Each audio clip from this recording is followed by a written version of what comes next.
All right, Hard Yarners.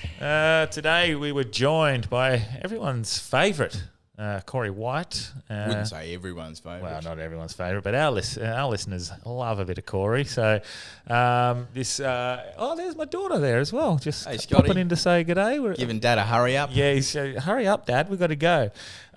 This episode is brought to you by All Trades Cover. If you're... Oh, hey, Scotty, that's your first appearance on the Hard Yarns podcast. Okay, you got to be quiet. I'm doing the intro for the sponsors, okay? Shh. Yeah, we have to go. All right, no worries. School holidays. All right, alltradescover.com.au. If you have some sort of insurance required for your trade, business, big business or small business, they'll get around you. John Elliott, you know John Elliott. I know, John.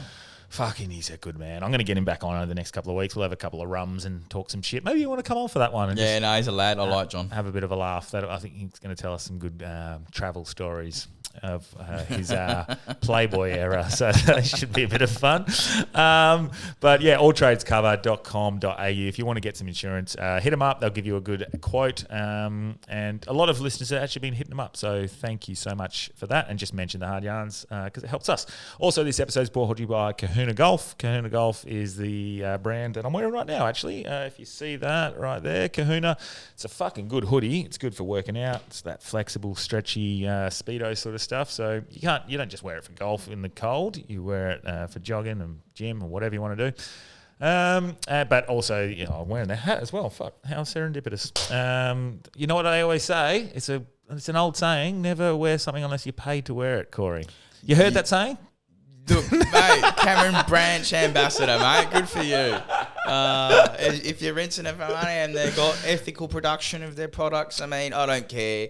Really, they could do. I've been ordering off Temu lately. That's clearly not ethical. So, well, lots of people buy cocaine in this town, and no one's under any illusions about. There's no fair trade cocaine. Put it that way. There is no. Yeah. So they're great. They look good, feel good, play good, and we're going to run a little bit of a corporate day for just some fun. We'll get some comedians, invite you along to play, and I better be getting some free shit, mate. I'm not turning up without getting fucking free shit, and a hat's not going to cut it. You get hats and a t-shirt. I'll take the t-shirt. Okay, you take the t-shirt. They're a bit loud and floral, but they're great. And if you want a discount, it's 15% off with Hard Yarns 15 as a discount code. So this episode, it's also brought to you by Raunchy Beer, your favourite beer over there. Be sure to send me some work, wouldn't they? It's so Raunchy Beer, the beer that's actually good, but the Sir Henry's Stout and the Sir Henry's Pub where we host Squealing Pig. So get around that in Northbridge.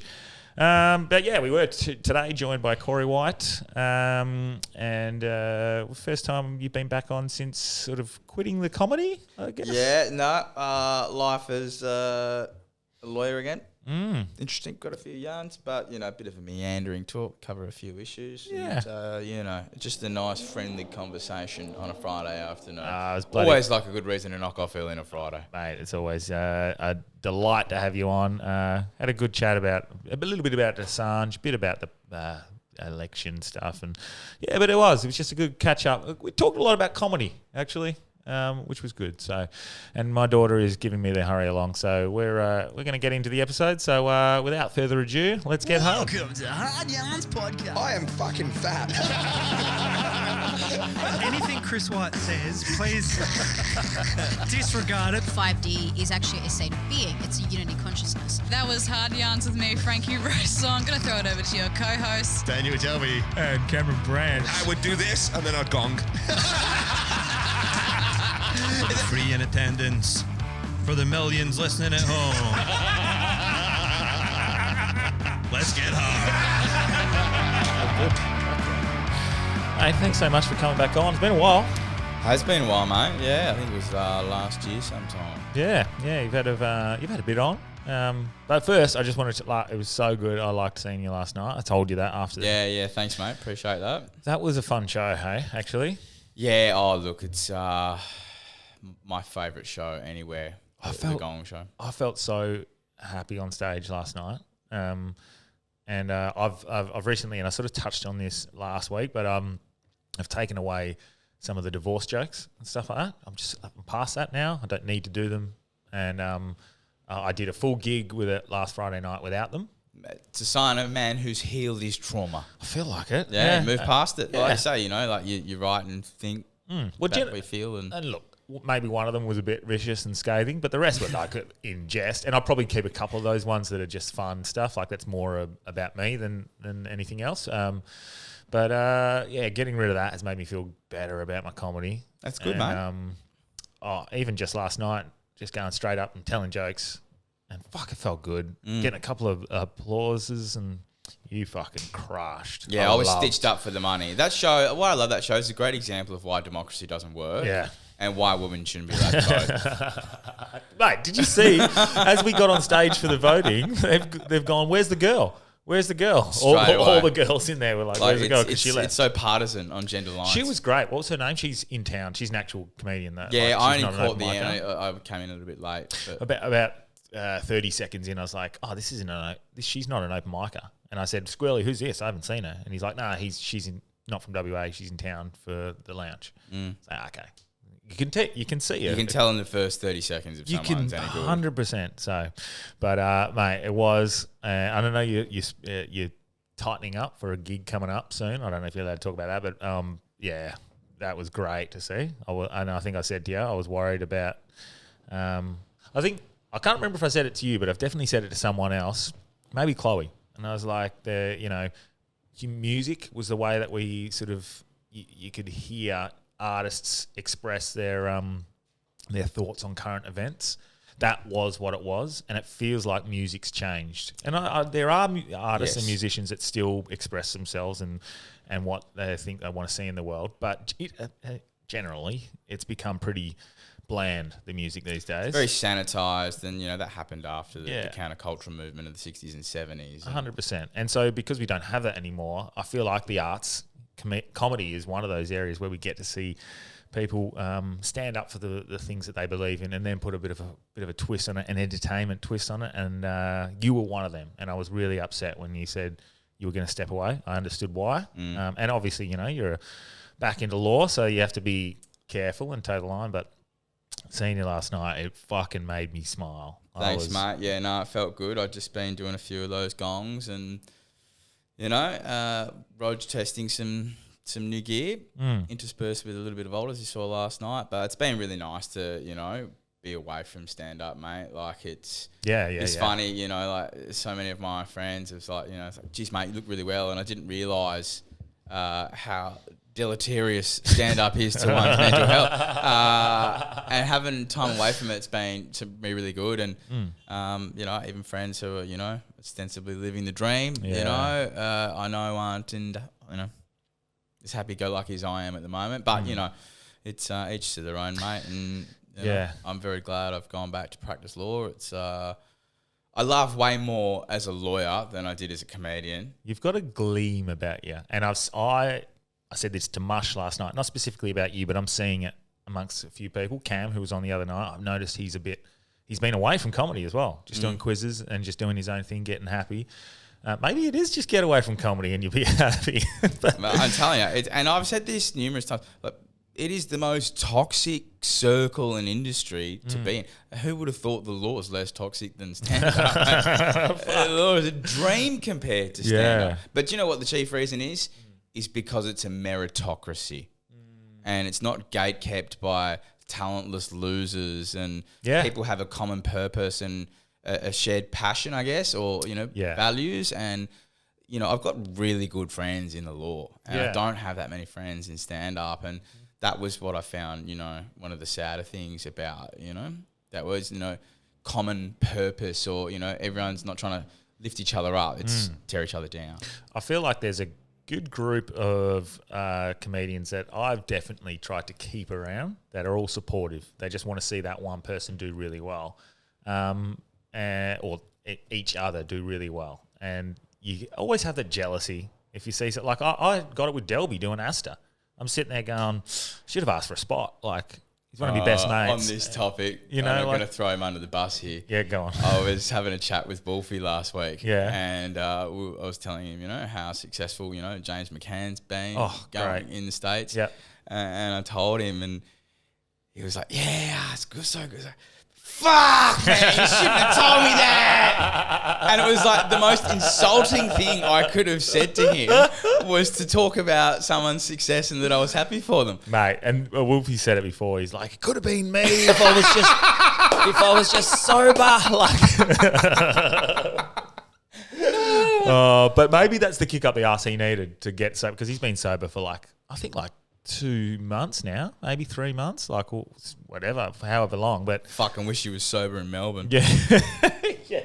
I think that was the kick up the arse he needed, and unfortunately, it was the kick up the arse you got in the end. What happened there actually? You got actually every time you seem to go over east, you fucking end up in hospital or a black eye or something. Mate, well, last year I was going to the aid of a woman who's being assaulted, and copped a shiner.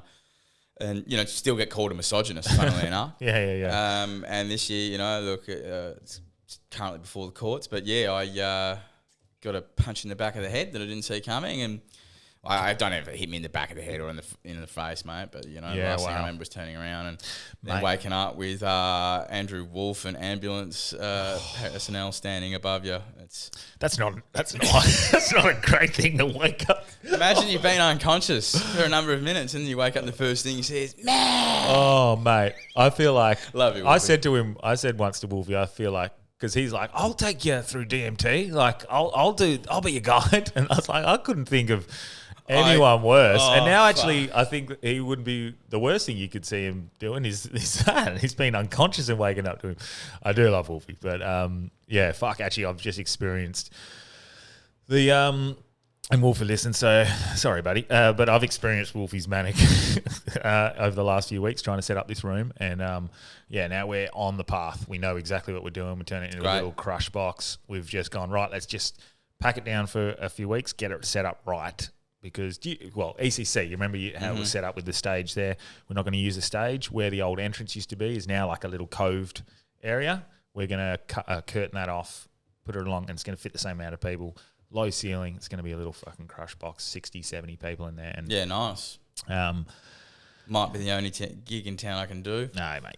Anytime you want, mate, get up there.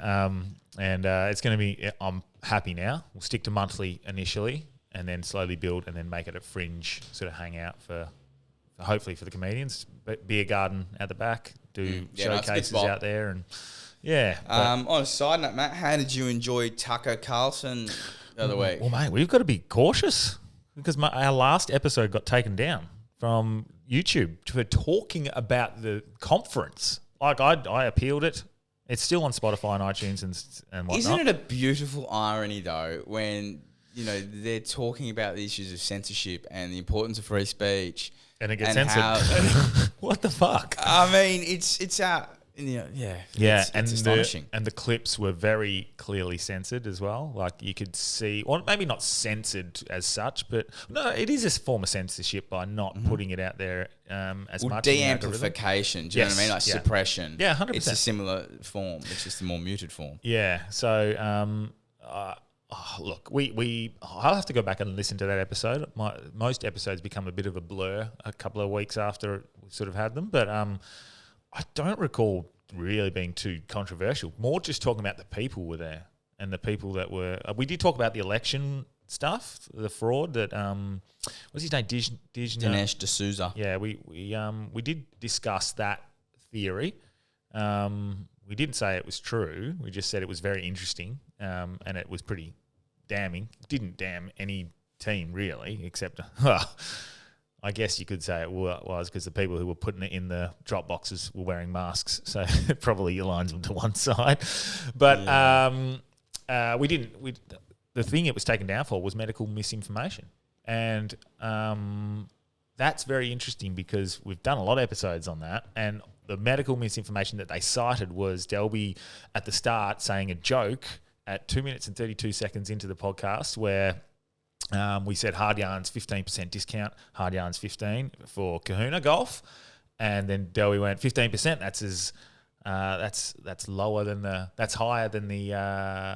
lower than the death rate for the jab. It's just a joke, and they took it down for that. Wow. So we have to be cautious, but look, I enjoyed it. I took everything with a grain of salt. I thought, fuck, he's like a stand-up comedian. Isn't he? He's a great comic. Fuck, man. He was great jokes. He was hilarious. Very like he's an entertainer. He knows how to hold a crowd and he knows what he's doing. So he was very I don't know what the word that they were using in the media. They were saying he was very endearing, they didn't say endearing, but he was. He's even engaging and charismatic and charismatic. very articulate. Yeah, so his and charisma. He's got some great reference. And he oozes charisma. So and his laugh, I think, it's quite buffoonish, yes. but it's an endearing in some way, 100%. I thought I'd watched his press conference in Canberra at the Hyatt, Oh. and it was just dispatching every journalist in the country to the boundary. He took him with venom. Incredibly. Castrated robots. Oh my is God. my new favourite phrase. Mate, that's the when he took down the Sydney Morning Herald. That was incredible. And then the next one who was talking about the immigration and the whites, and he was like, I've never said white jobs, I said American jobs have been taken, and he just took them to town. So I thought what was so refreshing about it though was just to hear a man have some passion and just defend his beliefs with conviction. And it's so lacking in our world, and I just think it's such a breath of fresh air. But I thought one of the more important things that was glossed over, which he said, was he was asked about AUKUS and, the submarine deal. And he was effectively said, I wouldn't be relying on America. Yeah.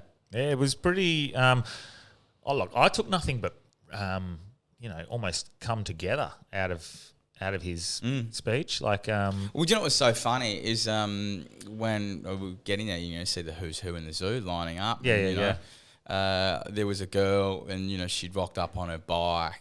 And she was like, clearly come to heckle. She had a sign, and she's come in, and she's been like, "Oh God, I didn't realise there was this many people here." Yeah. And then anyway, I saw her go back outside. And she was pacing around, and she was, screaming out some things about right-wing fascists, etc. And then we were going through the security, and I was stood next to her, and I was like, got some good heckles planned. She's like, "What do you mean?" I was like, "Oh, I know the type when I spot them." Yeah, I heard you say that. And I was expecting her to pipe up at some stage during the show. She didn't. And look, one of three reasons. She was persuaded, perhaps, about what he was saying. She's chickened out, or she was intimidated by the abundance of MILFs that were there. Mate, it was a good-looking crowd, wasn't it? Oh, and it wasn't. Well, I don't know what you'd expect by it, but it's not what you'd expect from conspiracy theorists. It was just a lot of. Well, I put up a thing where we just briefly went around the crowd lining up and just chatted to people, not for anything else, but to just get a gauge on what sort of people were coming. And they were all very normal. Well, I saw a Liberal Party power broker and two Liberal Party candidates for the state election there. Yeah. There's a journalist there that, and that Ben Harvey, that scurrilous little weasel at the West Australian. Yeah, okay. And I he don't know who posted that something. He's like, it was a total flop, and didn't even mention Tucker by name. And he said it was also, this nut house of conspiracy theorists. But then he said the only person who had anything of merit to say was Dr. Melissa McCann. I was like, what? That's the most she was. Yeah. Anyway, she was but no one was there. Everyone was there to see Tucker. No one to hear fucking Clive drivel on and plagiarise RFK Senior and pass it off as his own fucking words. And then push his Titanic thing. Yeah, and look, I mean, of the Australian billionaire class between Kerry Stokes, Andrew Forrest, Gina Reinhardt, Clive is probably my favourite for many reasons. Yeah. One, he's got some sort of sense of humour about him. Yep. Well, friendly Geordies would disagree, I guess. Yeah. But he's run rings around the Chinese. He's the only one who stood up to him. Yeah. And, he brought Tucker out. Yeah. Now there's correspondingly, there's a bit of a scandal going on. So Basil, our Lord Mayor and Saviour. Yes. Running for the electorate of Churchlands, I believe. Yeah. There's this story going around that Gina Reinhardt can't give money to him directly, right? Okay. So what has happened? Gina's got Rossi Boots and Dryserbone's company. And Basil's wife is the brand ambassador for the both of those. And it's all legal. See, this is exactly how it happens. And you see it with Biden's, with the money trail is there's nothing going directly to Joe Biden. It goes to his sons and it goes to his grandchildren. And why are they getting money from a Chinese investment company? Well, let's be honest. I'm not sure Joe would be quite across the books at present. Mate, that's actually, did you see this morning I posted a thing from our episode with Robbie, me making a prediction, and you guys actually gave me a little bit of stick saying it was ambitious, but it's looking a little more likely. Would you like to hear it? Was it Newsom?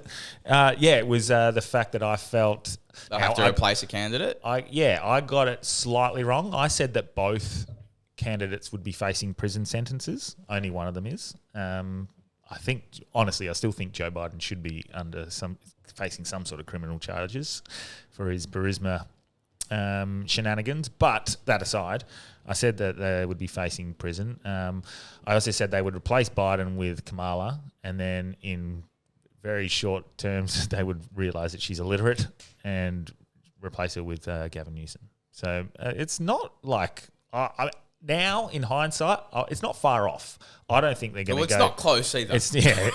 I don't think they're going to go with Kamala. I think they're going to just go with straight swap with Gavin Newsom or Michelle Obama is my bet. Look, they're going to make the same mistake they did in 2016. You know, Bernie was the anti-establishment candidate. Yep. Would have beaten Trump in my view. I agree. And RFK sitting there waiting to go. He had his own debate. It was far more intelligent, sophisticated. The man's got a policy program. He laid it out. And how good is that he took them and then he watched it in live time and then had the questions repeated back to him and he rebutted. And he did really well, I thought, like from what I saw of it. Too. Look, it's get the popcorn come November. Remember the 5th of November. Mate. It's they can't possibly go with Biden. They can't.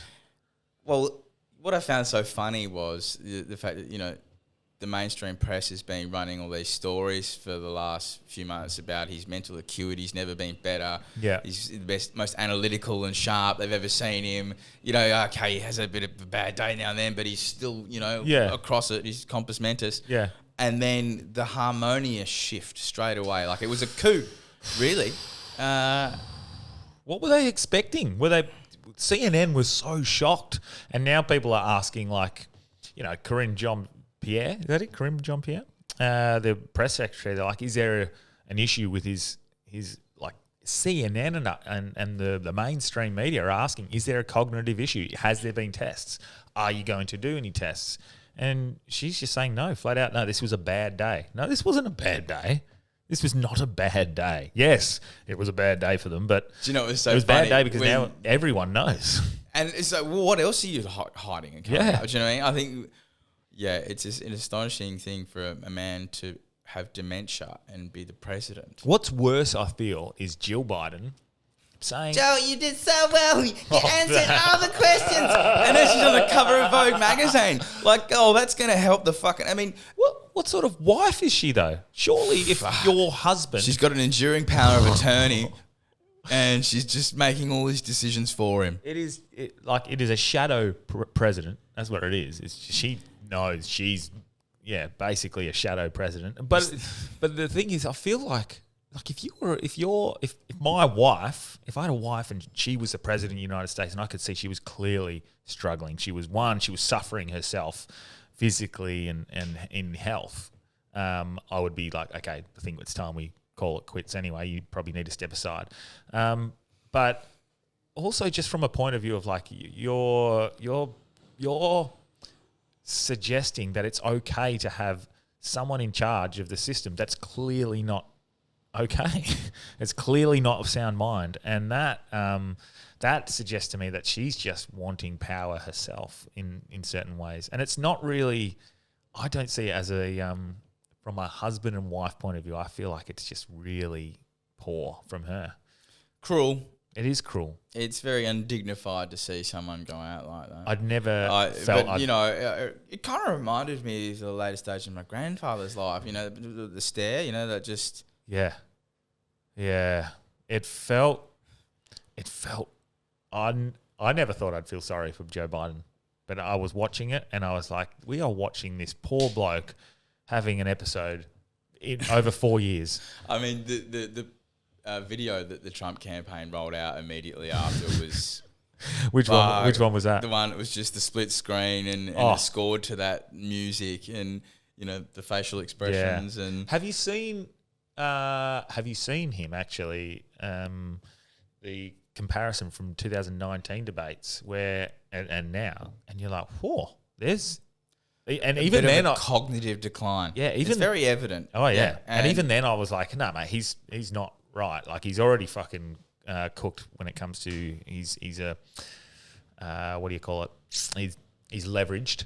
I felt by the Chinese Communist Party, but that aside, I was still like, he's not there back then, and he still looks compared to now. It's shocking. Have you seen the two comparisons? They put them two together. Yeah, no, I've seen all sorts of those ones and.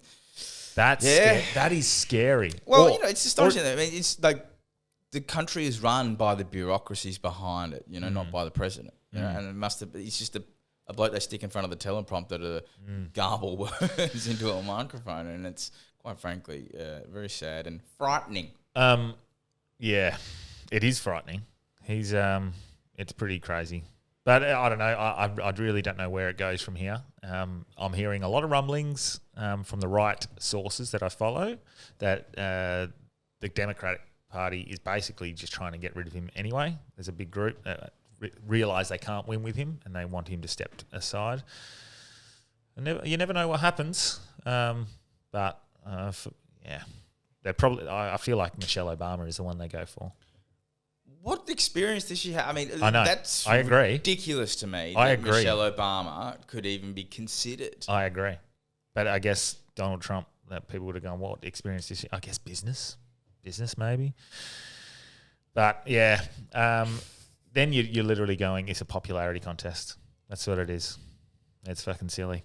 But before I say, what I really wanted to chat to you about today was Assange, which I don't know. I woke up and I couldn't believe it. I felt like it was a dream. Because the day before, I was hearing some stuff like, there's something going on. But I was like, you're always hearing things.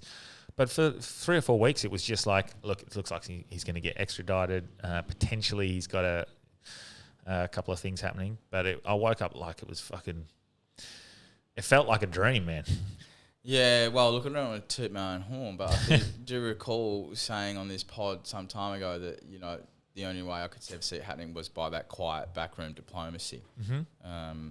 And, credit, I think Anthony Albanese, announced that some time ago, and credit to them. And it was a crossbench of Australian MPs who went across to the US and, they stood up to the Department of Justice officials. And, look, it was a really beautiful thing to wake up to. And, I was thinking about it that week and, we saw Tucker on that Monday night and I was thinking back to that last time you and I were there in that room. Your performance, I was there and I met Julian Assange's father that night and then for the next day to wake up to that news, it was quite serendipitous. It felt a little bit surreal and, I didn't think I'd ever see Julian released in my life. I didn't say it in jest, but I did talk about like how I feel like and I'm seeing it in you as well. Like there's this change that's happened, and a positive change. And I felt like, and I said the best way I can describe it, it feels like a timeline shift for me. It feels like, and I say timeline shift because I love the Marvel movies and they do the alternate dimensions. It feels like I've picked myself up and moved myself into a completely different dimension because I'm seeing all this stuff that's just. There's all this information that we've known and talked about for years coming out about the vaccine and some injuries. Everyone's now seeing firsthand Joe Biden is definitely got some cognitive issues. Julian Assange gets released. I'm just like, what's happening? This is all good things. People are starting to see beyond the veil. And I don't know. I just feel like things are going well. That's my I'm not suggesting I actually have moved timelines. I'm just like, that's just what it feels like. It's just completely different. I'm not seeing what we saw for the last 3 or 4 years. Yeah, there's certainly a bit more optimism in there and a general feeling of, I wouldn't say happiness, but it's not as dire as it once was. Exactly. Having said that, I'm not sure the fucking inflation rate is being reported correctly. I went to the shops yesterday. I was like, what the fuck? $30. I got a loaf of bread, a bit of ham, a box of shapes. Mate. What? You go in for the just those little bags. Like the one, you fill up half a fucking paper bag and it's $60 or $70. And you're like, what have I got? And, it's one of the worst things about being a lawyer is I can't shoplift. Man. Yeah, 100%. Such a good method too. But what was the actual, do you know much, especially being in law, what are the laws and the reasons he's been released and what's the conditions of the release? Do you know much? I don't know the conditions. I don't think anyone does, aside from Julian's lawyers and the American government and probably the Australian government. Yep. But no doubt there's been some sort of deal done. I imagine it involves, destroying what documents or information you might have in your possession and undertaking to not publish. And I'd probably suspect that, not talk for a certain amount of time, I don't know if they could gag him for the entire period leading up to the election in November. But, that footage of him coming back into Australia and embracing his wife and hugging his father, it brought a tear to my eye. And I can't wait to hear what he has to say. But yeah, look, I did hear the judge's examination of him, I think it was, and he questioning what he felt he did wrong. Have you heard that? Yeah, and they acknowledged that no one was hurt because of the disclosures. Yes. And he felt he was protected under the First Amendment. well, and he said that he thought that the First Amendment guaranteed his right to do what he did. Yeah, and so said, he "I didn't acted realise-" understanding the law, was that right? Yeah, and Julian said apparently defiantly that I, didn't realise that the First Amendment and the Espionage Act, you're in, opposition to each other on that regard. I thought the First Amendment triumphed there. So look, man, it's so he made a calculated choice, but he didn't just release it. No, and look, I think it had been negotiated, and you can't blame the bloke for pleading and accepting. He's done 14 years or something. Yeah. He's paid his time, and I don't think he did anything wrong. I mean, look, you can nitpick at things, but by and large, what he did was journalism. And it was really infuriating to see the reaction of the establishment press here and saying, oh, he's no hero. Like, no, fuck off. He is a hero. Yeah. He is the Nelson Mandela of journalism. And, they were both called terrorists. Yeah. And everyone forgets that the establishment press fucking loved WikiLeaks and Julian Assange when they had scoops and it helped them sell fucking papers and generate clicks. And then the moment they thought, oh, he helped fucking get Trump elected, they turned on him viciously. And it was disgraceful. And, I can't wait to hear what he has to say. The man is a hero. I think his release should be celebrated as a national holiday, where we celebrate by taking screenshots of our group chats.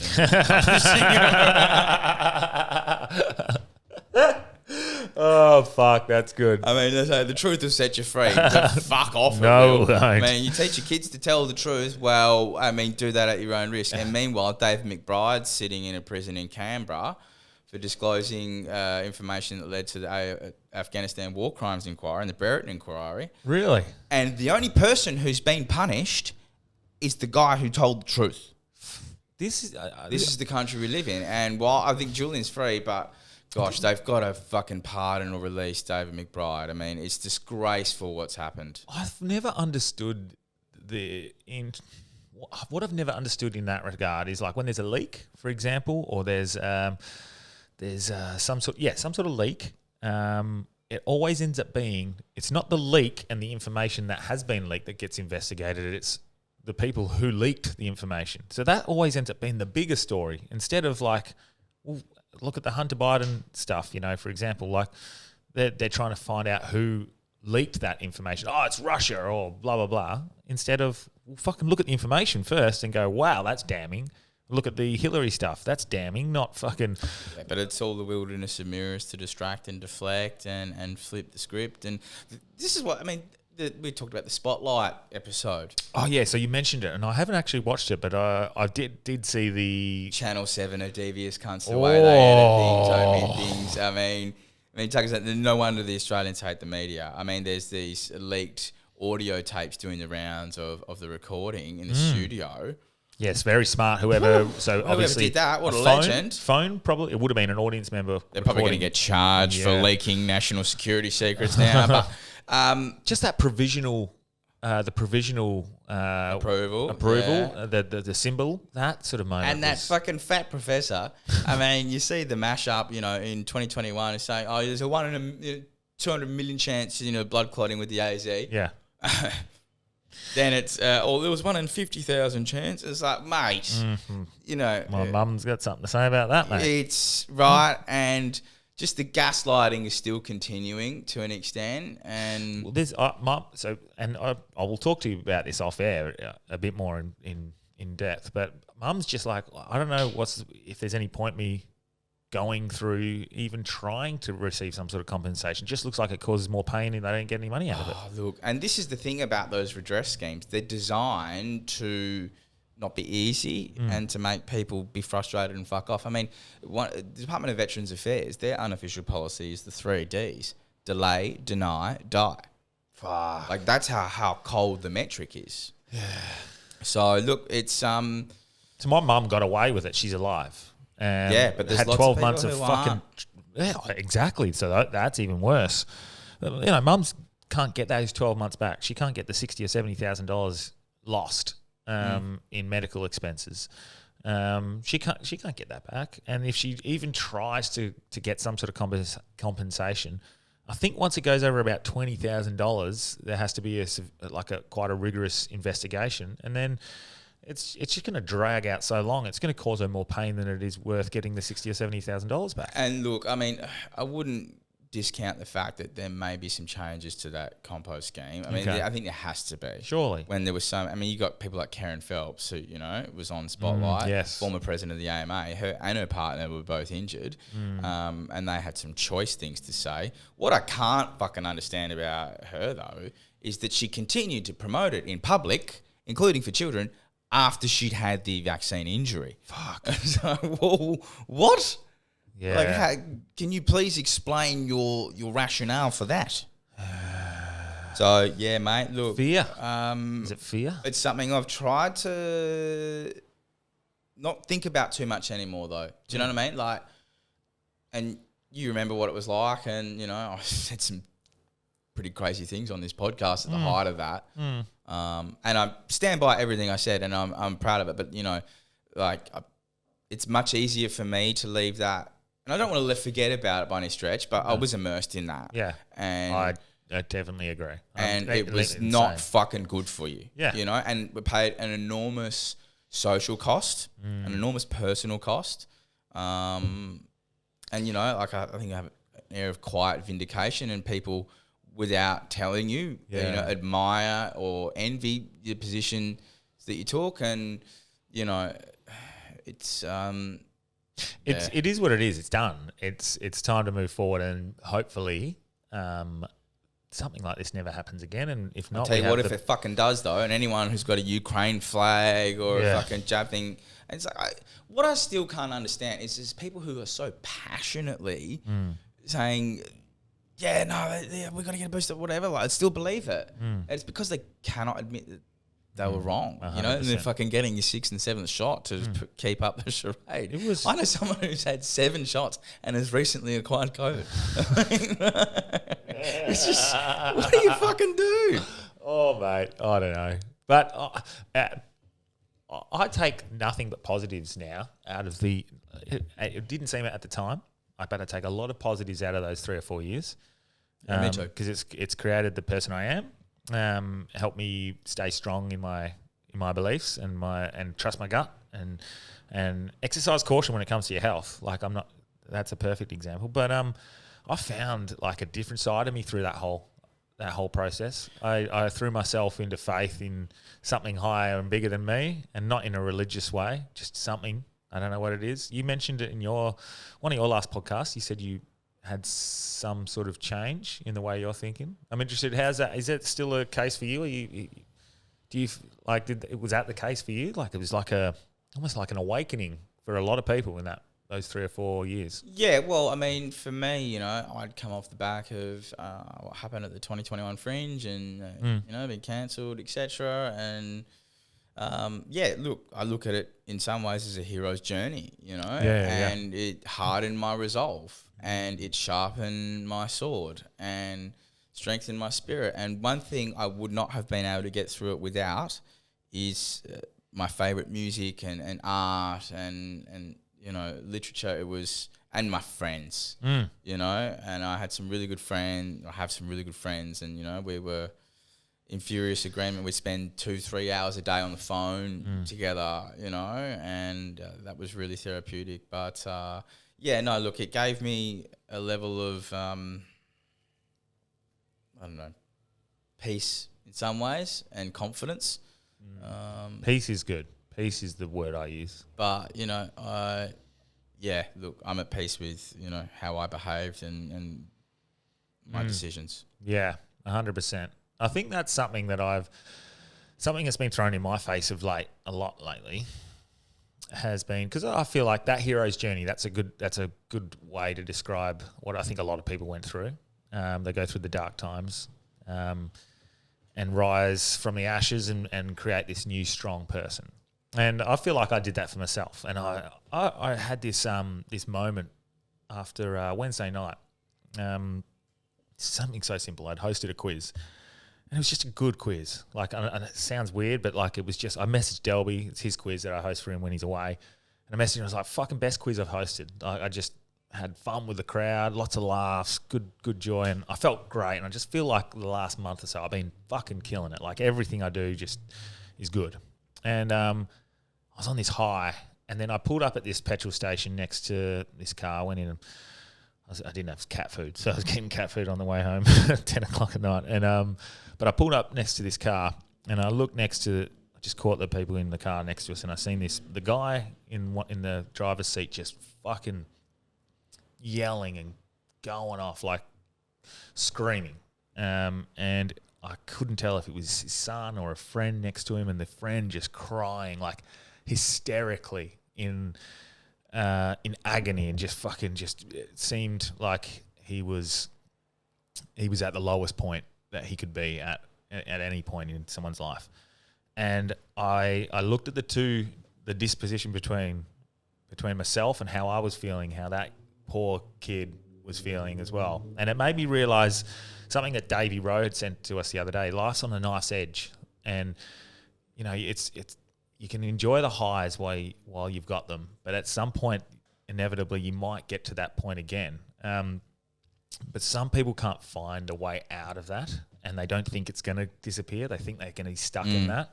And for someone who was in that moment several times in the last 3 or 4 years, I remember sobbing, crying, driving home on Christmas Eve, leaving my daughter, and just being at the lowest point I could ever possibly be, feeling alone. And all I wanted to do was go over to that guy and say, it's going to be okay. You'll get there. It'll work out. I didn't interrupt, obviously. It's a fucking personal thing for them, whatever. I don't know what's happening with them. But it started making me feel like, hey, it's good that you're okay, but there's other people who aren't. So you can still do more to help. And I don't know what I'm going to do going forward, but I just want to help now. I just want to, and I have full awareness that I'm not always going to be in the best place. But it's more so just knowing that if you're in that dark place, it is possible to get your way out. Yeah, look, when, struggle with depression at times in my life, and when you're in the midst of it, fuck, when's this going to end? You don't see the light at the end of the tunnel. But, it changed very quickly for me. Probably in a matter of days, I talked about it on that Reapers pod, but I would say over the course of 4 days, my mood was a dramatic shift. Yeah. And it can change very quickly. So, as Winston Churchill said, if you're going through hell, keep going. Yes. So it's that there's an analogy about I think it's the buffalo. And stop doing stand-up. You're mental health. Well, I think there's an analogy about I think it's the buffalo. The cows, whatever, they run from the storm. They keep running away, but eventually the storm catches up, and then they'll be in the storm for longer. Whereas the buffalo just run straight or the bison just run straight at the storm and run through it. And it's a good metaphor for grief too. you know, if you don't deal with grief, you kick the can down the road, and you know, I hate the modern use of this word, but trauma. Yeah. You know, you're delaying, and it gets worse. But anyway, I'm not a psychologist, so I'm not going to dispense fucking psychological advice on the hard yarns pod. I'm hardly qualified. No, but yeah, those are the things I've been seeing lately. Is just it keeps throwing it in my face, and it's happened several times over the last 3 or 4 days. Basically, just because you're okay doesn't mean other people are okay, so you can still help others, and you don't have to sit there and spruik how good you're feeling all the time. Yeah. Do you know what I found? I mean, not amusing. Well, maybe darkly. But, you know, in the wake of that tragedy in Florida, you know, it's just like if you know a man who's got, you know, treating women in his life poorly, you know, like step up. You know, we need you to step up. But it's like, what am I going to do? Get fucking shot myself? Do you know what I mean? Like, and this happens, you know, disproportionately, I would say, in the lower socio, you know, and people who are using cocktails of drugs. It's like, what am I going to do? Like, go and fucking smoke some crack with some people and try and, you know, make sure they've got the correct opinions about women and not make derogatory jokes. You know, these are complex issues. And, you know, that thing you're talking about, the guy in the car. When I was in Melbourne, I saw a guy come out of Coles and he just losing the plot. He goes, 6 tomatoes shouldn't cost $18 fucking dollars. Yeah. You know, I was like, oh, fuck, man, I can relate to that. Like, Yeah. I think everyone's kind of feeling that at the moment, you know? Yeah. And if you're not in the right headspace and you just got a whole lot of other stuff going on, But it's I think easy financial to see stress Yeah. adds an enormous amount to people's mental health. I think that is the number one. It's definitely been. Look, a lot of my anxiety is driven by financial stress, especially with what I was doing, taking risks and moving into a different area of income.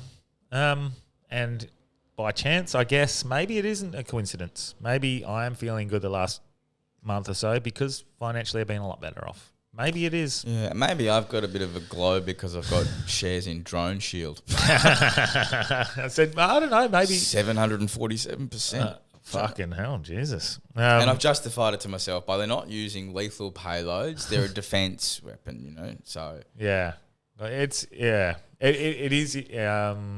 is interesting. What do you do in those situations? Do you keep to your sort of your morals, or do you go, well, no, they're not going to lose, so I'm investing? Oh, look, mate, it's difficult to be an ethical consumer and investor in this world. There's nobody of purity that's got money or making lots of it. So you've got to compromise on your principles. You know, I had this conversation with a friend of mine. You know, he's like, I think I'm going to buy some shares in the banks. Yeah, He's like, I know they're cunts. yeah, But like, mate, dividends, yeah, blue chip. yeah. What are you going to do? Well, You're not gonna beat 'em. We were faced with this the other day, Delby and I. We got approached by, should I say it? Yeah, no, it's all right. Disney Plus hit us up to do some stuff for them. Right. Fucking big brand. But Disney is... Yeah, we know what Disney's doing to kids. Yeah. And nah. And so, like, Delby's like, oh, what do we do? Like, and of all the people, because Delby he loved the money. I was just... And your ethics are never more tested Yeah. when it affects you financially. Yeah, so I was like, what do we do? What do we do? And to a point, I was like, look, we've thrown out some concepts to them for what we would do. It's for Shark Fest. It's, you know, like it seems harmless enough. Do they need a great white? Yeah. But, yeah, it's an interesting moral debate because we don't agree with a lot of that. Is that my daughter out there? You okay, Scotty? No, it's all good. Bring your daughter to work day. It is. School holidays. So it was actually good. We had a surf this morning, watching it. Mate, fucking brave. Like, it's cold. Yeah. No, mate, my house is fucking igloo at the moment. I think the water's probably warmer than my house at the moment. Do you have a heater? Nah. No, you need I've got an electric blanket. That's the extent of heating in my house. Mate, I got the old microwaved heat pack. Oh, mate. And you know how good is a hot water bottle? Oh, mate, they're way better than the heat pack. The heat pack's like, you know, you warm them up, but then they might last 15, 20 minutes. The hot water bottle all night. Yeah, bro. All fucking night. No wonder they used to do that. I didn't understand why they did that. But another law thing that you could probably potentially talk us through is the Trump stuff. So Trump's, what was it? Was it 34 convictions, 24 things? Do you know much about what's going on there? Look, I mean, the American justice system is a circus, really.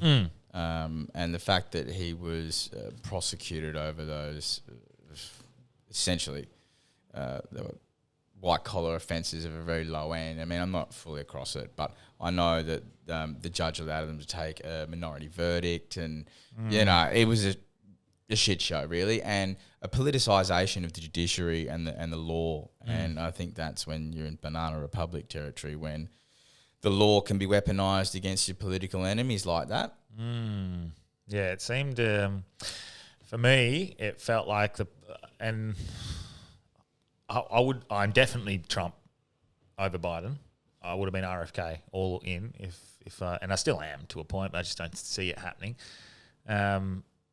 But it just felt like that was the straw that broke the camel's back. I felt like that was it. That was done. There's no way Biden campaign can win. Well, but it's like the Thucydides, right? From the Peloponnesian War. He's got an excerpt about the war in Corcyra. He said it's having defeated an opponent politically is enough. If you prosecute him through the courts, you generate sympathy amongst his partisans. You create hostility within it's polarizing, and it can lead to civil war. Yeah, you're right. And there's a lot of that. I'm not right. It was Thucydides. Yeah. But I feel like the majority of people are just, they don't care either way. And I think you've said it before, a lot of people went right out of spite because it was just thrown in their face. And there is a minority of alt extreme left and a minority of alt extreme right. But the alt left has the biggest mouthpiece and it just gets shoved in your face the whole time. So a lot of these people, and again, you've said it before, the left went so far left that the centre became right. And I feel like there's a lot of people they just want to be left alone and don't care because they don't care if you're gay, they don't care if you're straight, they don't care if you're black, they don't care whatever. They're just like, I don't care. Do what you want to do. That's your life. That's what I think the majority of people want. But what I found really interesting about the Tucker event, and even prior to that, in the last sort of 3 years, we've had this sort of inversion of the political axis. Finding myself in agreement with people we're on the other side of the aisle. We're on the right when you're on the left, and now you're on the same team. Rebecca Barnett at Dystopian Down Under, she was calling it a truth over tribe.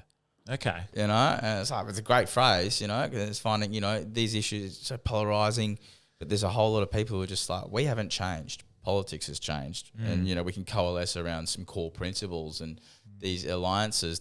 I never thought I'd be going to an event hosted by fucking Clive Palmer. no, Do you know what I mean? yeah, I never thought I'd find myself in agreement with Pauline Hanson on some issues. It's unsettling, But this is the thing. It just and it goes the other way. Just because you resonate with some stuff that Tucker says doesn't mean you agree with 100% of what he talks about. The entirety of his speech at the high camera, I fucking agreed. Yeah. 95% of it. Yeah. And it was just so refreshing. Yeah, it's an interesting demographic to walk around in a place like, because you do get your nuts, you get them naturally. But I saw one of my clients there. really, Yeah. I was just like, hello. Hello. Small world. Yeah, no, that's positive. That's good.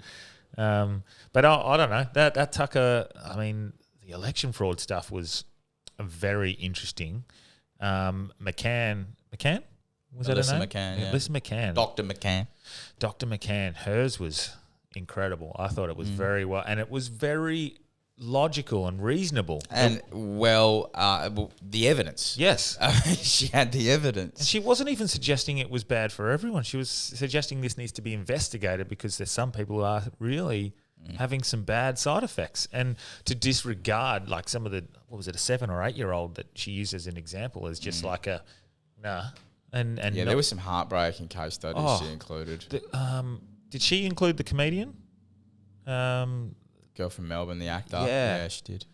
That that really hurt me, and I don't know why. Because what was so, I mean, and you know, Tucker spoke about this too, was the most egregious and galling part of what happened was that the government and the media and the celebrity class, they all appealed to our sense of civic good and duty, was manipulated. And that is a disgusting thing to do. That's like creating a GoFundMe and telling people you've got cancer. Do you know what I mean? It's that level of emotional and fraud. And people feel so betrayed. And, you know, you can still hear how angry many people are. And, you know, it's easy for me because, you know, I guess I feel like I gained something out of that period. Whereas people like yourself, I mean, your experience with your mum, it's much harder to walk away from the emotional realities of that time and what happened. And I don't know if I think I've just naturally walked away from it. It's interesting. It comes up from time to time in topics here when we're talking on the podcast. And that's because we're on a podcast. I wouldn't be sitting around a kitchen bench talking like this with my mates. Like, there's no point. Like, I'm done with it now. And I think a lot of people are. And they're just hopefully, I'm hopeful that it won't happen again. But yeah, well, seeing people like that die tragically, because and the words that she said to her parents before she went to go get it said she was so excited about doing the right thing to help others. Can you imagine being one of those people though who was like all in on it and just like turned into one of the COVID Karens? Yeah, and having to grapple with that now, it's a very difficult thing to do psychologically. I mean, long-term friend who, you know, I was having some public disagreement. He vaccinated his 7-year-old to win an argument or prove a point on Facebook. I was like, mate, can you imagine what you'd be feeling as a parent? There's still no evidence for the children. Like, there's still no evidence for the kids of efficacy. And it's just, I think they've got mild case studies for safety, but even that, like, there was never any need, and that was more like I loved the irony in a lot of people saying trust the science, and then specifically the people who got their kids vaccinated early on when there was no science suggesting they should get vaccinated at all. It's funny. I saw someone sent me a reel of Channel 7 news bulletin in Sydney this week talking about the bird flu. That is... And a potential vaccine is being made. Moderna, the American government's tipped in all this money. And the comment section was... and I can't comment on all these things. Like, I don't know about you, but like, this is the comments have been limited on this post, and it's like lots of other people can comment. I can't. Really? And at ABC, SBS Insight, I was on the fucking show. And you're not allowed to... Not allowed to comment. West Australian, it's like, sorry, but this implies that there's some sort of list. People who've, you know, said bad words or wrong opinions, you can't comment on. What? Yeah. Well, Delby's been banned from commenting on Western Australian stuff because he's pretty good at it. Good, Del. Well, that's a badge of honour, that one. I think so. I haven't been banned from anything, but I felt like it was a badge of honour getting our episode taken down off YouTube. Yeah. You must be saying something right. So, was that Scotty? But no time in history have the people been doing the censorship been the good guys. No, not at all. So what's the go forward for you? Like, obviously, law is back on the cards. Look, I'm loving that. I'm, you know, busy. I really enjoying the work that I've got at the moment. Get some free legal advice for Hard Yarns listeners here. This comes from a matter I dealt with. So, on your phone, nothing knows you better than your phone, really. You can lock your screen, right, on Apple. You can Face ID or a PIN code. Yeah. Have the PIN code, because if you get arrested and let's say they find lots of Dexies in your car and, you know, that's not long, pretend this town fucking runs on Dexies. Yeah. Police find that, they're like, oh, let's get into your phone, and right? You don't give them the code. Yeah. They don't find the messages that you're giving these out to your friends, selling to your friends. But if you've got Face ID, they arrest you. Yeah, because they could just hold it to your face. Get into your phone. Suddenly you're charged with possession with intent to sell or supply. So PIN codes over Face ID. Okay. But yeah, no, look, mate, just busy with work and writing. And what does comedy Where does comedy sit, do you think, for you? Yeah, look, mate, it's a part of me, and it's a really hard thing to give away. Is the short answer to that. Do you think it has a lifespan? Do you think there's a point where... Oh, look, put it this way. I too old to go and hustle and grind on the open mics. Do you know what I mean? Like, I just haven't got that in me anymore. And I'm getting a bit older now, and, I think life's going to pull me in a different direction. But, I'm always capable of doing it. And I love it. But it's just the politics around it in this town are so bad for me. And, people who book gigs and run rooms, and the egos are out of control, and I just haven't got time for it, and people tell me what I can and can't say, and I won't accept that. Nah. So I know a room where you can come do whatever the fuck you want, mate. Yes, so one of the best acts in Perth, and fucking there's nowhere you can work. No, that's true. I don't know. I think comedy's one of those things where I've started to see this there is I don't want to say a timeline. What's the word? There is a shelf life. There is a shelf life of which I am going to really try my hardest to be a fucking theatre comedian. And then it gets to a point where you're like, I'm not there. I'm not going to get there. You see it in these pretty decent comedians who just sort of keep doing comedy lounge and stuff all the time. Is there a point where they will even go, I'm headlining the lounge every fucking 4 weeks? And this is why, is there anything January, wrong with that? I don't know. No, but I was looking around the room, and there's all these, sad alcoholic blokes in their late 40s, early 50s who are absent fathers and, divorced and trying to fuck girls in their 20s still. Yeah. I just see it as such a sad... Was I front row, was I? But, and, fucking climbing the ladder to nowhere, fighting each other over the fucking scraps you get at the comedy lounge. I mean, look, everyone likes the novelty and, the adulation. Some of these people are just adulation junkies, and they've got fuck all else in their lives, and stand-up's the only thing that gives them any validation, because people think, oh, you're a comedian, but it's he's shit, man. Yeah. But they don't know better. Yeah. And that's why I think so many of those people are so horrible, is because they've got nothing in their lives and they know it. And, there's what, Trump, Tucker and myself have in common is that we're hated for the same reason, because he exposed people for being inadequate, incompetent, and, I'm very happy with what I did in the stand-up world, and I carry myself, I didn't realise how intimidating I am. Someone said that to me last night. She's like, you're kind of intimidating. Oh, really? Yeah, I didn't know that. I'm the shortest man in stand-up. Is it? Well, I set in my head. Do you think that's because you're not afraid to say something that you're thinking? Yeah, and, I use a multi-syllable word sometimes. He's insulting me with the word I don't understand. Yeah. No, that's hate speech. It's toxic. But I have no doubt that if I was to say something you disagree with, you'd go, no, I don't think that. And we're good mates. So I wouldn't expect, some people who wouldn't know you would be fucking very intimidated by that. They'd be like, a friend I was with at the Gong show last night, as soon as you walked on, someone fucking held up their plate before you'd even said a word. Yeah. So anyway. I'm a straight white male who's on the Hard Yarns podcast. The pendulum shifting. Was it that bird on the down on the bottom left or whatever? No. Oh, okay. No. Okay. But, the pendulum shifting. And, look, I'm so happy for James McCann's success because, he's been overlooked by the cultural elite here and the establishment at the Melbourne Comedy Festival and the Proven regime and Century and Token and all those agencies. Nah, won't have you. And now what's he doing? On tour with Shane Gillis and coming back to Australia. He's back in Australia. He's doing a tour. Just to kill Tony. Yeah. What the fuck, man? Yeah.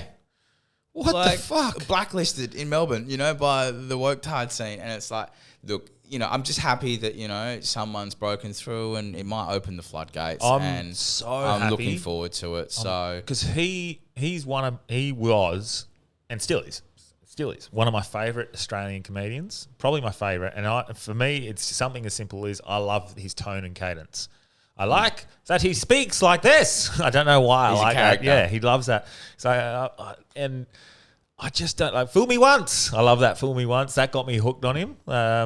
Shame on me. Fool me twice. Shame on you. Like that joke really excited me. But there's something about his charisma, his charm. There's the self-deprecating stuff that he does. Like it's real. I've loved that comedy since I first saw him. And it was almost like a bucket list. I said to Delby when he came on for the first time, and we forgot it. We didn't record. We didn't record. And I said to Delby, I was like, I'm so pumped he's coming on. He's like my favourite. And then we lost the whole episode. We've done 2 since. But there's just something so good about seeing someone that I really, really like as a comedian and as a person, and then they're just killing it internationally. And now he's coming over. He's sold out his South Australian legs of the tour, obviously back home, and he's coming back over here soon. And I think it's the first time I've actually bought a ticket to go to the Oasis Comedy Club. So you bought a ticket? I bought a ticket to support James. I know, he doesn't need the money now, but it's like, I've known him for a long time, and as I said, I'm so stoked for him, and I'm going to do that. And you know what? It feels fucking nice to be happy for someone's success. Because many people know my opinions of comedy in this country and the overlords who control it and the people who are successul and what they did in 2021, etc. And it hurts to see cunts succeed. It really does. I'm just being honest. But when you see one of the good guys make it, it restores your faith in the universe a little bit. Yeah. And seeing like him, Amos doing so well together in the similar crew as well, I think hopefully it does open a bit of the floodgates. The only thing is, he's taken a risk going over there because McCann's got kids, 3 family, kids. So that's a. Did he take his whole family over there? He did. So that's a big risk. I guess is it less of a risk for someone like you to have a crack and do something like that and try and use some? Yeah, because I haven't got kids. Yeah, do you know what I mean? But is it something you think you are good enough to do? One of the comics last night said to me, why don't you go to the States? And, Amos told me, a couple of years ago, something, you've got to leave Australia. You've got to go to the States. And look, it was something I considered, but the truth of the matter is, I've got a niece now, and, my friends are having kids and they're growing up, and everything and everyone I love is here, and I don't want to leave home. And, I've seen what the life of a touring comedian can look like, and that doesn't appeal to me. It's, yeah. I mean, I'm a dad, so I'm done. Like for me, if it's ever going to do comedy, like Delby always goes, let's go do a East Coast tour. Let's go down Brisbane, Sydney, Melbourne. I was like, mate, I'm just like, I want to be here with my kid. Unless if it's for good money and it's worth it, like work, I get it sometimes. But the whole traveling comedian thing, like watching Legacy, I can't see that. I can't ever. And can you imagine? I respect to have this anxiety about what happens if you don't make it, and the reality is very few people are gonna break through. Especially when it's not a fucking meritocracy. Yeah. And you have to go internationally to be recognised for your talent. This is why I guess social media is so important for that. It can create people. You see, it's done it with a couple of the over east comedians. What's his Luke Kidgel? Obviously, he's gone big through social media, and so he can go do theatres and stuff because of social media. It doesn't make him the best comedian. No. But he sold the most tickets. Yeah. And good on him. Built his own bathtub. Exactly. And you see, I don't know, sometimes I go, right, is that the way to do it? Like, Delby can't see his pathway to doing that. And I said, well, you're already doing it with Teacher Comedy Night. Maybe that's your pathway. Maybe rapping's your pathway. Maybe it's the podcast. Maybe you get so big because of the podcast, people come to see you. Social media is going to be the way it happens. But I think a lot of comedians, they have that romantic view of what being a comedian is, and it's that hustle and grind of doing the stand-up every night at an open mic, and eventually a producer's going to come and go, you've got what it takes, kid, and they're going to take you all the way. And that's just not what happens. And that's great that they want to hustle and grind and become a good comedian, but if they think that that's how they're going to get there, and they're just going to get there because they're good and talented, it's not what happens anymore. No, there's a lot of the things. I mean, it's the old adage, it's better to be lucky than good. And there's a lot of luck that goes into it. But in his heart, mate, fuck, Melbourne Comedy Festival this year was probably the hardest I'd ever had to work doing stand-up. Really? You know, and it was probably the first time it felt like work for me too. But, you know, those festivals, it's hard work. You know, I did 4 weeks in Adelaide and then 4 weeks in Melbourne, you know, doing 3, 4, 5 shows a night. It's fucking Tiring. taxing. And then we had a week in Adelaide where Wolfie was staying with us and it was just relentless. I ended up having a breakdown. We were having dinner one day and this bloke was playing a street performer with a guitarist and a violin and something in the music evoked tears out of me. Really? You know, I was like, it was just fucking Wolfie and Ronnie Neville just telling stories. It was great week, great guys. But yeah, it was just many of us in that house and it was just relentless. Can't do this sort of thing anymore. Yeah, I need some fucking quiet time. You know? Mate, this happened to me, and it sounds like being a dad, man. I took Scotty to a fucking it's iPlay, like a time zone sort of arcade yesterday, and then I had her and my best mate's daughter. I was looking after, and they're running up and jumping on you, and then you got the noise and the music, and then I seen a friend. I was trying to talk to them, and it was just too much, and I fucking like sensory overload. Mate, I was like, fuck, I think I got a bit of the tism. I can't fucking handle it, mate. Like the other night, I was sitting, I was cooking, so you can hear the cooking in the background. I got the TV going for whatever reason. I got the TV going. Scotty's watching TV. She's also left her iPad playing. Then I've got some music on. I've got Grace over. We're having a drink. We're trying to chat, and it was just fucking 48 things coming into my head, and I was like, everyone needs to just stop for a second. It's too much. Sensory overload. As Shark Sparrow would say, don't forget to breathe. Hey, J-Bait. He's I get what he's doing. I like what he's not interested in being the big making it. He's got a good lifestyle and he's a great bloke. And what a bloke. I always look forward when he comes here because he stays at my place. And you know, do you play golf? No, I'm not into male menopause, mate. I'm a fucking huge fan. And people get addicted to golf. 100%. Really addicted to golf. And what is incredible for me and unbearable for me is playing golf with Daniel Delby. It's the worst thing you could ever do because I play. So Delby sucks.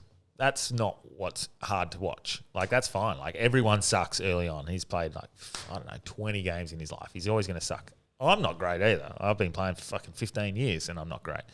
But he's terrible. He expects to be good. So he hits one good ball 1 week and then he thinks the next week he's going to be a fucking genius and be able to hit.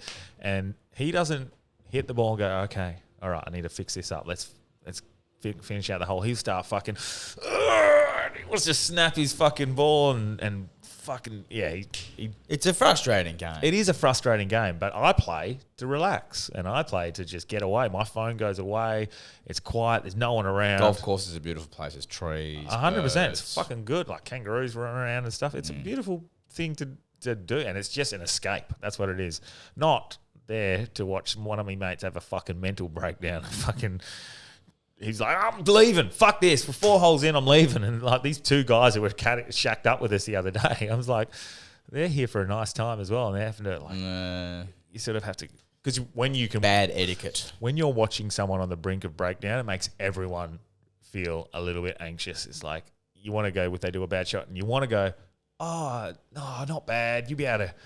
Well, you want to be able to roast them about it. Yeah, well, I'd much rather go, oh, fuck, that was...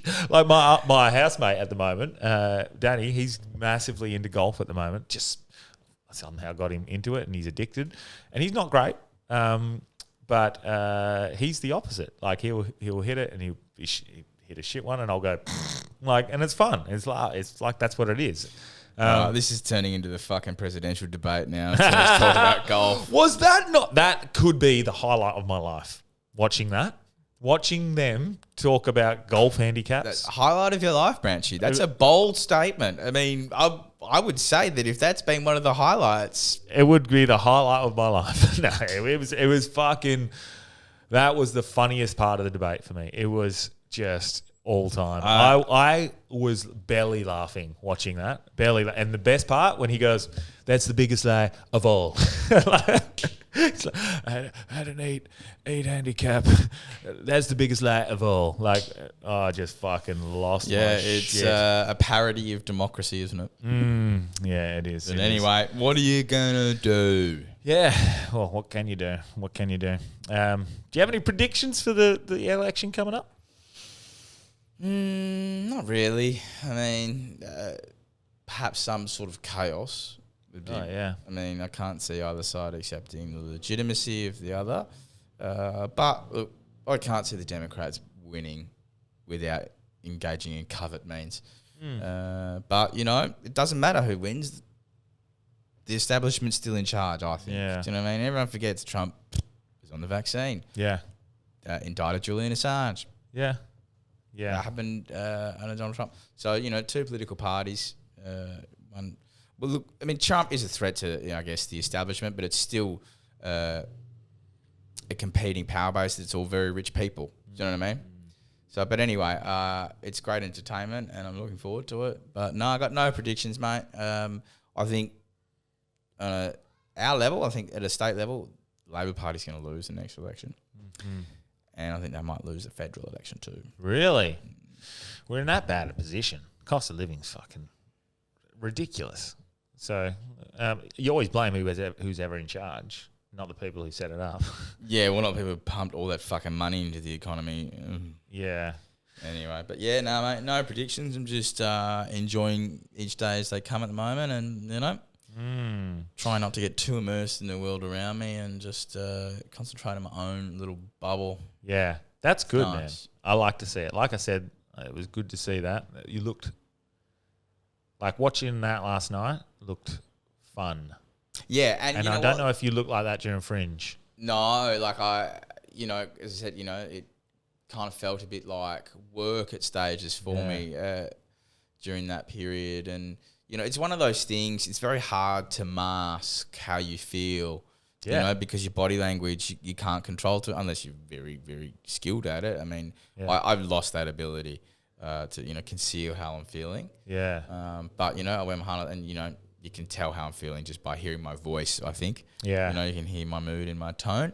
Yeah. But yeah, no, look, mate, going away from it's been one of the better decisions I've ever made, and I'm really glad to be back in the law. And as I said, it's everything that stand-up's not. All the women are funny and lovely, and it's collegiate, and it's a shared purpose and values, and I laugh a lot. And the law is the theatre of life. And if anyone's in trouble, you can book an appointment to come and see me anytime, do a free initial consult. I love that. Down in Fremantle there. But, you'll enjoy this. I was in a sentencing the other day, and I heard a lawyer say, since he's been in custody, my client's been diagnosed with pericarditis and myocarditis. And I had a quiet smile to myself. 31 years old. Oh, my God. 31. Oh, my God. You can't even, it's almost bad laughing now. It's bad. I actually got in trouble in court the other day for the first time for laughing. Oh, really? Oh, no. I was talking to a prosecutor who used to be a comedian, funnily enough. Yeah. And he made a joke, and I laughed under my breath, and the magistrate thundered, "Counsel, what is so funny? Would you like to share that with the rest of us?" No, Your Honour, I apologise. Cool. Oh, fuck. I don't know what it is, and we'll finish up in a sec. I don't know what it is that drives people to do comedy now thinking about it. I'm one of those people who trying to do it. I think it's because it's cool. Like, people do it because it's cool. There's a perception and a connotation that goes along with it. And some people are just adulation junkies. They love the fucking attention. They got nothing to say. Yeah. It's like, imagine having the privilege of a microphone and an audience and having nothing to say or just talking about yourself. Yeah. It's quite selfish. So I've reframed the way I think about comedy. Initially, I was getting really upset because I had like about 7 to 10 minutes that I was really happy with, and I kept on doing it, and then it just became bland to me. And I've added to it recently, and that makes everything a bit more exciting and a bit more fun. And then I can't remember who it was. I think, let's say it was Tory Griffith, potentially, who I fucking love. He's a legend. He's a good man. And he said to me, don't think about you sometimes. Think about the 100 people in the audience who have never seen you before, and they're just there for their one night. They're there for that good time. This is their date night, their one night out of a month that they get. And as long as you're making them happy and have a good time, then surely that's enough for you. And I actually agreed with that. And I do want to still do it for me as well. I still want to have fun. I still want to have a message that I get across, and I still want to do comedy in the way I want to do it, which is what I'm doing now. I'm doing a combo of both. And I went up there last night, and I told 7 or 8 jokes that I've told fucking 100 times. And I didn't feel bad about them. I was like, the people in here are going to fucking love this. They're going to have a good time. And that made me feel good. And I feel like I felt like that as well. And I've been doing that with my comedy lately. And like you said, you can't hide how you're feeling. And if you're not passionate about the jokes you're telling, and you think, I've told this before, then it's going to come across in your joke. And for someone who's only been doing it for 4 years, I don't feel like I should be giving advice to any comedians, because I'm not at that level. But that's what I've seen, is if you're not showing up for the audience, you're not going to give a good performance. And it's all about making them happy. And if they walk away with a smile, I'm fucking stoked. So, I'm going to continue to keep adding to my repertoire. Good, mate. But you're correspondingly, I mean, I get a kick out of upsetting some demographics. I get a kick out of watching you upset. But you know what's so funny about that is like that girl last night, she was laughing her fucking head off and still showing disapproval, you know? She put up her fucking plate, every comedian, and very early. Very early. I was gonna say to her husband next to her, blink if you fucking need help. Like, Jesus. Gosh. But imagine being married to her. Yeah, that's just someone who feels like, I've got the power to get rid of who I want. I've got the power. Yeah. Horrific. But yeah, that's changed the way I think about things, and it's really made me start to enjoy it. It's like that in service of others. Yeah, and you know what? Like, it's just like, for me, it's like it's a hobby now. I guess, yeah. Like a thing, and that's what when you're chasing a dream, you kind of lose sight of the fact that you're doing this for fun. It's meant to be fun. Fucking oath, yeah. You know, last night was, I don't know what fun, it was last night. It was fun. It was just, and I was so happy watching, because I didn't go out to win. I went out to do well, and I'm glad. I never get cheers in the lineup at the end. I never get cheers. I always get through every single time. I think for the last 2 years, I think I've gotten through every time I've done gong, but I never get cheers for And I just, I didn't get a big cheer last night, but I still heard people going, woo, and I was like, that's a win for me. That's fucking good. And I think it's just because you're having fun, and like seeing like Bruno do well, seeing you do well, seeing like some fucking good people do well, and like, you could tell they were happy about it. They weren't just like when you watch Wolfie come off and he's like, I sucked.